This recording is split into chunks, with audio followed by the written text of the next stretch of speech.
ভুতুড়ে রাস্তা। অনেক পুরনো গ্রামে বাস করত এক লোক। তার বন্ধু তার বাসায় এসে গল্প করতে লাগলো। হ্যাঁ ইমরান, বল কেমন আছিস? আর কি খবর? আরে আমার তো ভালোই খবর।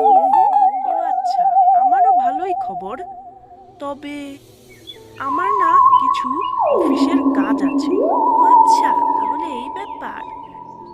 আচ্ছা, আমার একটু বাইরে যেতে হবে। হ্যাঁ, আমিও বাড়ি যাব, চল চল। তারপর তারা এক রাস্তা দিয়েই হাঁটতে লাগলো। হ্যাঁ ইমরান, কতদিন ধরে তোর বাসায় যাই না। আচ্ছা, অন্য একদিন যাব। আমি আমার বান্ধবীর সাথে দেখা করব। তুই তোর বাসায় যা, আর আমি আমার বান্ধবীর সাথে দেখা করতে গেলাম। ইমরান গেল তার বাড়ি এবং জিসান গেল তার বান্ধবীর সাথে গল্প করতে। তারপর দেখা হলো এক বন্ধুর সাথে।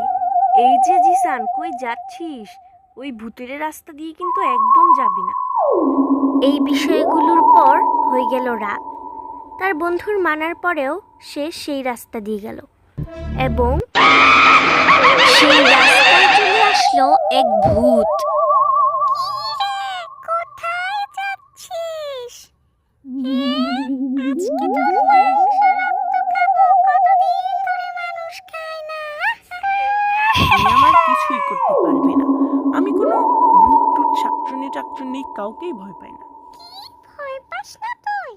দাঁড়া, তোকে দেখাচ্ছি। তারপর সে তাকে তার জাদু দিয়ে মেরে ফেললো ভূতটি।